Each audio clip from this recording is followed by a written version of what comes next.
সর্বস্তরের সুন্নি জনতার এই বিশাল আয়োজন প্রমাণ করছে যে আজকে বাংলাদেশের সকল সুন্নি মুসলমান ঐক্যবদ্ধ। এই ঐক্য টিকিয়ে রাখা আমাদের ইমানি দায়িত্ব এবং আমরা আন্তর্জাতিক ফোরামের কাছে আবেদন করব যেন এই ইহুদি চক্রের আন্তর্জাতিক আদালতে বিচার করা হয়।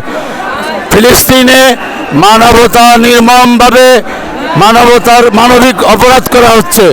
এ পর্যন্ত 50,000 সরাসরি আক্রমণে এবং অনাহারে অসুস্থ হয়ে প্রায় সর্বমোট 70,000, এর মধ্যে 17,000-এর মতো নারী পুরুষ হতাহত হয়েছে। এইসব বিচার যেন আন্তর্জাতিক আদালতে করে সেই জন্য জাতিসংঘ সহ আন্তর্জাতিক ফোরামের কাছে আমরা জোর দাবি জানাচ্ছি। এবং এই ফিলিস্তিনের আশেপাশে মিশর সহ যেসব মুসলিম রাষ্ট্র আছে তাদের কাছে আমরা আবেদন জানাবো যেন এই ফিলিস্তিনের মজলুম মুসলমানের জন্য তাদের সীমান্ত খুলে দেয় এবং সেখানকার মুসলমানের জন্য আহারের ব্যবস্থা করে।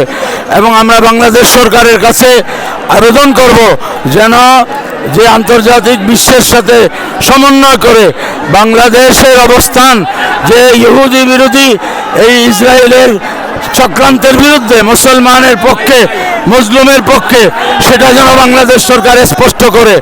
আমরা আজকের এই আয়োজন যারা উদ্যোগ নিয়েছেন, যারা সফল করেছেন, সবাইকে অসংখ্য ধন্যবাদ। আল্লাহ সুন্নি মুসলমানের ঐক্যকে অটুট রাখুক। আমিন। আসসালামু আলাইকুম।